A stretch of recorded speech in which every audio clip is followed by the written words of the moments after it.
It's time to acknowledge what several listeners have pointed out to me, that successful innovation is rarely the product of one individual.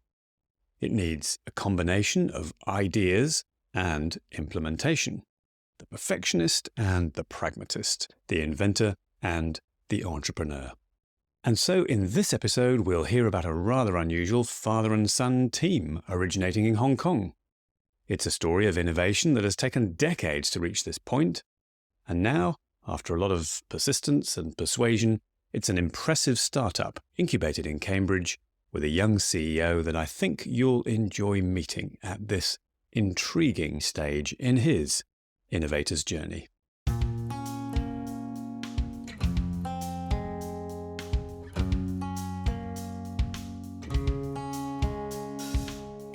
You're listening to The Innovator's Journey, a podcast about the lives and careers of creative people, technology, and the future of work, with your host, Jonathan Winter.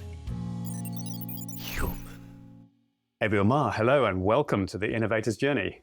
Thank you very much. Good to see you again. How would you describe what you do and why you care about it? I am the co-founder and CEO of Vuala. What we do is we automatically separate food waste from other waste and turn the food waste into energy. The problem is kind of like personal to me, maybe because of my previous experience seeing a landfill in person, and I deeply care about the environment as well. So that's why we do this thing, I would say. Great. I'm really excited to hear something about waste recycling, such an important issue globally, isn't it? Okay, now this podcast is called The Innovator's Journey, and I'm keen to start by hearing about your personal and career journey. So where does the Abiel Ma story begin? I was born and raised in Hong Kong. I grew up over there up till when I was 16, 17. I then came to the UK for uni. I studied law in the beginning, eventually turned into international business and energy transition. I also then did further masters in law and master in entrepreneurship, specialized in clean tech as well. Eventually started my career in PwC, worked for a while in corporate, then worked in consultancy for a period as well. And then eventually was like, I'm going to pursue the startup journey. And then started 2 companies before Vuala, and here I am. Wow, that's quite a journey, Abiel. And if you don't mind me asking, how old are you now? I'm 25 this year. Okay, you packed in a lot by the time you got to 25. Can I just sort of wind you back to the beginning of that story in Hong Kong? I'm intrigued to hear a little bit more about that. I think you described to me that growing up in Hong Kong was quite competitive. I think that was the word you used. Yes, so it's extremely competitive. Imagine a small city that have 8 million people. It's highly competitive. We compete in going to the best primary school, even kindergarten. We compete into getting the best of the secondary school. And eventually we compete into getting into one of the top 3 uni. So imagine that many people getting into only 3 uni. It's really hard. Wow. Yeah. Tell me a story about that. When I was young, we are required not only to study really hard, but at the same time, we have to learn at least one sports and one music in order to be extra competitive. Because when everyone is very good at their studies, you have to have something even more to offer. So in terms of sports, I used to play volleyball. In terms of music, I used to be a conductor and a classical violinist. And that's how my personal interest started, I would say. And that's, violin is not the easiest instrument to learn. Yes, but I was really passionate in terms of music when I was young. So I played in orchestra, I played in ensembles, strings, quartets. I then formed my own orchestra when I was young with some of my friends. And yeah, it's kind of like good to have as a hobby, I would say. It sounds quite entrepreneurial the way you approach that as well. And I think you told me that actually you've always been entrepreneurial, and the phrase you used was tinkering with things. Yes, I wasn't typically the kind of like good student in Hong Kong.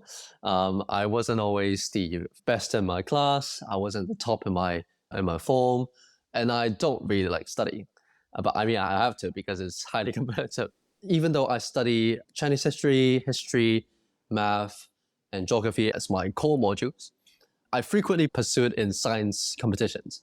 So I used to invent stuff with my friends. I still remember the first time we invented stuff is to tore apart a microwave and turned it into like a desalination system, water purification system. Really? Yeah. It doesn't work. It doesn't work.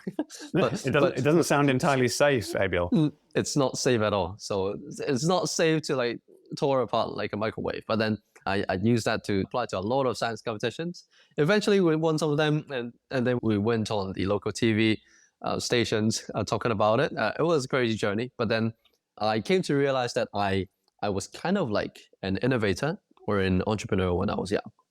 Yeah. What did you learn from all that? I learned how to fail.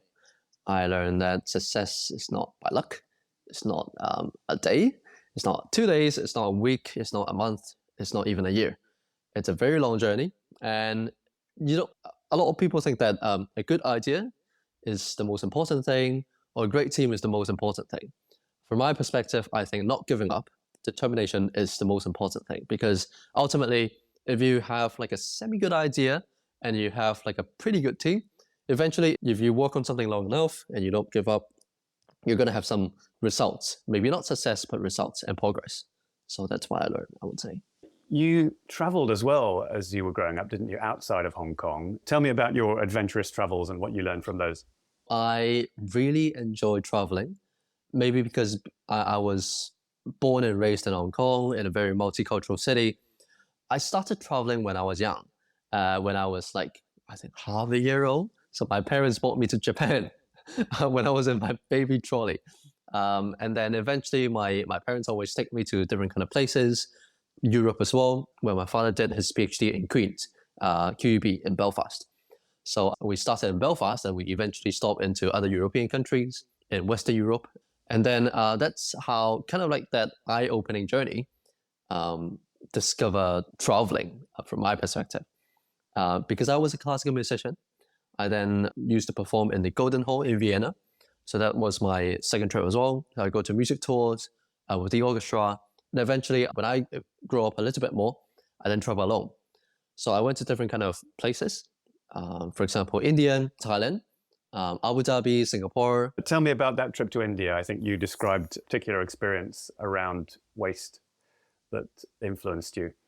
It's my first time that I see poverty in real life, face to face, right in front of me. It's also the first time I see a landfill in front of me as well.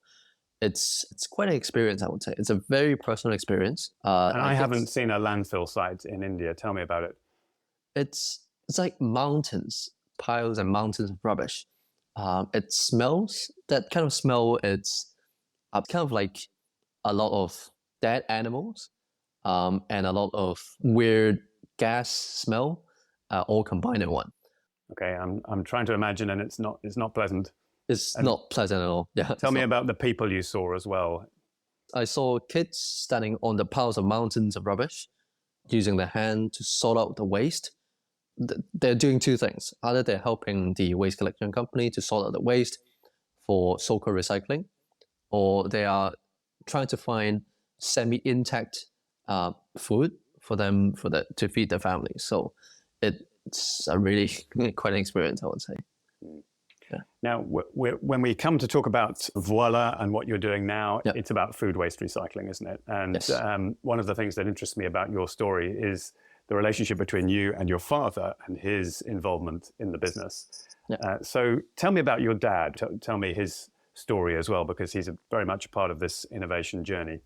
Yes, so my dad is my role model since I was young. He is now the CTO of Vuala, and both of us are co-founders. So Anthony spent the last 20 to 30 years of his career in Hong Kong, heading one of the labs and government institution in terms of R&D. What influenced you and influenced him in your sort of background in Hong Kong? Because I don't think he was a wealthy Hong Kongese, was he? Being born in the 60s in Hong Kong, he wasn't particularly wealthy. Not to mention, he come from a really, really humble beginning. So he used to share one bed with 5 of his family members, including his siblings and also parents. My grandfather was a cook. He was a street vendor selling noodles. So my dad, when he was young, he understand that knowledge can change someone's future. And he sincerely believed in education. he still told me that his primary school was not actually a school. It was a rooftop, like, tutor class. I would have only a few plastic chairs on a rooftop, but then it kind of like inspired him to pursue his education journey, eventually to uni as well, and to doing a master's, and eventually, while working, he self-funded himself to do a PhD. Eventually, he went into environmental engineering, he went into waste recycling, and he spent decades trying to build innovations in technology to help the world to become a better place. The name Hong Kong originally comes from the words for fragrant harbour, and that was from the incense burning around the harbour, wasn't it? Yep. So I have a sense that your father is helping to kind of bring back the name of Hong Kong to a city which for a while had some kind of smelly water around it, because that was what he was working on, wasn't it? It was Yes. It was cleaning up the water. Yes, he was. My dad was involved in helping to improve the water quality of the Victoria Harbour in Hong Kong. So although we have a pretty good skyline and a very touristy skyline, the water wasn't really great, and it was really affecting tourism. And then out of environmental concern, the government wanted to improve the water quality. They then formed people from different professionals from the industry and tried to solve this problem. And then basically my dad was involved in the very beginning and up till significantly improving the water quality, the smell of the harbour, how to say. Tell me the story of how you and your dad came to work together. So I was working in consultancy at that time. So we basically help listed companies in Hong Kong to scout for technologies in terms of sustainability and ESG. And I randomly go to one of the events and lectures, and then I think I walked into the wrong room for some reason. It doesn't make sense at the beginning, but then when I sat there, I saw a familiar face, which was my dad. So I was very confused. So you accidentally walked into a lecture which was being given by your dad? Yes, I think he was actually helping a colleague, which was calling sick. So it was even more random. And then, yeah, next thing I know, I stayed there for like an hour or two, understand exactly firsthand what he did for the last decade, which I haven't had a chance to talk about, because it's kind of like weird to talk about work at home in a very in-depth way. So it's my very first time to understand what he did. And then what? How did this progress? Oh, and then it basically progressed into a 3-year-long discussion and negotiation. So I was bombarding him nearly every single day to quit his job for 35 years, to join me in my crazy idea to build a startup tackling waste. It was just an idea. Obviously, he said no in the beginning, but eventually I set up certain milestones, including persuading him that if I were to do a degree in Cambridge to research on your technology, could I do it? He said no again. And then I said, okay, what if I get funding from different funding bodies? For example, like Innovate UK, the UK government.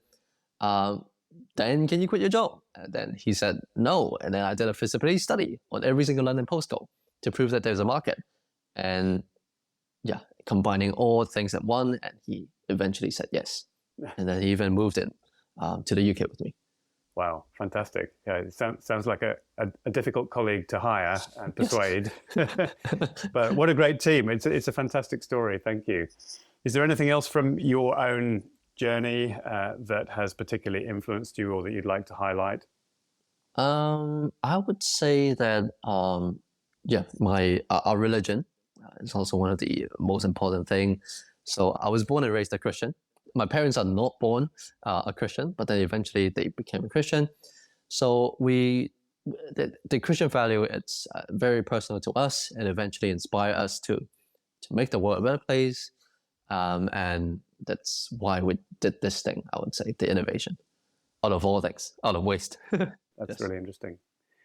Good. Okay. So now before we talk about Vuala and the innovation itself, I asked you to think of an artifact that represents your creative journey. What have you chosen, Abiel? I would say violin, which basically is the instrument that I play. And different people have different kind of perspective towards how you interpret a musical instrument. An innovative journey is like exactly the same. And people nowadays all around the world are facing similar problems. For example, food waste. Food waste is everywhere. It really depends on how you interpret the situation, how you think about it, and how to use for example, your own instruments, for our case, our innovation, to interpret the whole situation and how to solve the exact same problem, which have certainly different outcomes. So I would say that Vuala really inspired me. Great, thank you. I love the parallels you're making between musical interpretation and the journey of an entrepreneur. That's great. So we'll be back shortly to talk about the work you're doing now and your vision for how the work of a science-based entrepreneur is going to change in the future. You're listening to The Innovator's Journey, a podcast about the lives and careers of creative people, technology, and the future of work, with your host, Jonathan Winter. Abiel Ma, the innovation we're featuring today is your startup company called Vuala, which I believe comes from the French voila. It's spelled V-U-A-L-A. Tell us, first of all, fundamentally, what is the problem you're solving? The problem that we're solving, on a very high level, is the global food waste problem. The more in-depth problem that we're solving is that food waste is a messy problem. It smells, and once it's mixed with any other thing, it makes everything extremely hard to recycle. Can you give us any indication of the scale of the problem worldwide? So to put it into perspective, 1/3 of the food produced globally are wasted. And just by the UK, we produce 9.5 million tons of food waste every single year. Are we getting better at it? I mean, we have 20% recycling rate for the industry and commercial sectors. But then the UK is passing a lot of regulations. They're trying to set up agency in order to solve this problem. So in 2021, the House of Parliament passed the Environmental Act, which essentially requires everyone to collect food waste separately for recycling. So we're slightly improving, but not in the scale that we'll get into the net zero target anytime soon. Right. And tell me about Vuala and your innovation and what it is designed to do. So Vuala is a company that is making food waste recycling easy. Our innovation, which is called the Vuala X1, it automatically separates food waste from any other waste and turn the food waste into energy. And this is a machine that is not aimed at you or me in our homes, is it? So it's not for domestic food waste recycling, it's for businesses. Tell me what the problem is like for a business that's trying to recycle. What kind of business is your customer? Our customers are B2B food waste producers. For example, hotels, big restaurants, universities, office buildings, catering facilities. So the problem that they're having is they're in a dilemma. They have two situations. Number one situation is they're people-facing businesses. They can't afford to have smell of the food waste, which means that they need frequent pickup of the food waste. They're paying a very high fee to collect the food waste because everything is being done laborally. It hasn't changed for like 50 years. And the problem specific to food is that it smells. You seem to be very sensitive to smells, which is useful, I think, for the rest of us. And so that affects the frequency of collection. And what is it, typically every week or what? Depending on where you are, for example, if you're in London, in the city of Westminster, in touristy places, you have to collect, for example, 2 times a day. And the economics of your solution allows people to keep the food waste for longer, so the collection is less frequent and the costs go down. Is that right? Yes. So, for example, conventionally, if we were to, on average, once per week collection, we can do once per month collection, even longer, because we treat the food waste on site, we keep them in an airtight tank, and of course, take away some of the smell to allow them to pick up in a very less frequent way. Okay, tell me about the essence of your innovation then. What is novel or difficult about what you're doing? We're combining both mechanical and also biochemical into one solution, I would say. So we're building a hardware product that sits on the location of B2B food waste producers on site, treating the food waste. And then we put microorganisms inside the mechanical system. Essentially, we're creating an artificial stomach that digests food waste and take away the smell on site. So this is something that would normally happen off-site, presumably. We have our waste, we don't do anything to it, it gets transported off-site, and then somewhere there's a biological process that's used to break it down. Yes. So normally we're being sent to industrial plants on the outskirts of a city. There's something called anaerobic digestion plants. They sort out your food waste on site in the plants, and then they use the food waste to produce methane, which eventually produce biogas, electricity, and so on. And is your process an anaerobic process as well? No, we're not. We're an aerobic digestion, which means that we don't produce an excess amount of air during our process. So it's safer and more decentralized. And you said it mechanically separates as well. So, I mean, we're supposed to separate out food waste, aren't we? Presumably business is the same. They're supposed to separate out food waste. Is that just not happening well enough, or why do you need this separation? Think about your peak lunch hour. You're in the middle of a queue in a restaurant. You're trying to dump your half-eaten stuff into the bin, and you have a queue behind you. Even though you're extremely environmental conscious, sometimes because of time, because of pressure, because you accidentally did something, basically the main outcome is people don't fully separate them. And even if they do, something accidentally go in, the 10 people in front of you just wasted their whole effort of separating the whole thing. Now, with any issue that is very, very common, one question I think it's good to ask is, why hasn't this been done before? Has it been solved before? Food waste has been being solved by a lot of companies for like decades already. For the most labor-intensive part, they use hand sorting mechanism to sort out the food waste from the other waste for recycling. In a more primitive and technological advanced way is incineration. They burn everything. It's very, very energy consumption. There are also other companies that is doing composting, digesting, but no one is doing the auto separation part. So this is the novelty in terms of what we do. Although that we're solving the same problem as so many other different companies, but it's a very completely different way, which proven to be quite effective, I would say, so far. Great, yeah. Now, tell me about your experience so far with the business. It's fairly new business, isn't it? Yep. What has the journey been like? What's been most challenging in getting the business going? The company is around 1 year and 9 months old. It's extremely young. I think nearly 2 years ago, my dad and I was building our first prototype. At the same time, we're growing in a very significant pace. So we've scaled our team from 1 to 7. We're very lucky to get team members that are really good at what they do, but at the same time has a shared passion of what we have. And I'm just simply grateful to have them on board. Eventually, we scaled the innovation to around 10 sites all across the UK, specifically in London and Cambridge. 5 are paying, 5 are trials. We're going to COP28 to showcase Vuala. So yeah, I would say it's pretty good for real. What have you learned about innovation so far? The word innovation has to combine both a market need, a product market fit, and also the technology. Technology, by the end of the day, is just a tool for your company to grow, for your company to solve a problem. You can't focus too much on technology itself, or else you can't really solve a problem. You won't be a solution. You will be a technology. So that's the core thing that I've learned about innovation, I would say. And you've managed to achieve both the elements of innovation, the technical innovation and the entrepreneurial side, essentially by combining your skills with your father. How is that relationship working out as a team relationship? I would say that we're still learning by mistakes day by day, but my dad and I is a very interesting combo, I would say. A lot of people think that, okay, normally it's like a dad running a business and then persuade the sons to join, or the son eventually inherit the business, a family business. But from our case, it's completely the other way around. I am a very outgoing person. I like talking to customers. I like to understand what they think. And then I try to communicate the idea back to the team to fully understand what kind of problem that we're solving.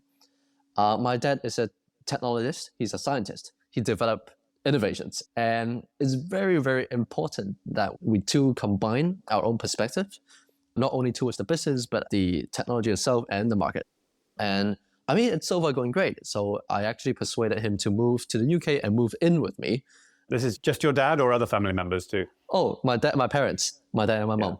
So yeah, it's quite an experience. It's really good. That's quite something. Tell me what happens when you have a disagreement. What sort of things create tension? Tension can be created by a lot of things. Sometimes by hiring. My dad always wants the best people and pay them the highest amount in the market. Sometimes small little things like this can create tension as well. For example, which kind of investor do we get on board? But because we're a father and son duo, and we're very close since we're young, since I was young. Yes. And we communicate very straightforward, which typically, I don't know, from my understanding, it isn't the case in a typical family in Hong Kong. So there's a high level of trust between you. Yes, an extremely high level of trust. And how do you resolve those questions then? So basically, we do something called endpoint management. We always try to find out the result that we want to do, we want to achieve, and then we move back one step, each and every single step backwards to understand what we should be doing. And then we compare our opinions, compare our plans, and then we try to solve the problem. And we also have a so-called principle, is that no matter what we do, no matter what kind of arguments that we have at work, once we came back home, then we stop arguing. Then we try to solve the problem before sunset, before we get to home by the end of the day. Okay, well, Abiel, let's move on to the final part of our discussion then, which is about the future and the future of work. I'm really interested, especially because of the generation that you're in, I'm interested to hear about your views. And before we talk about the future itself, can you tell me a bit about how you're working today?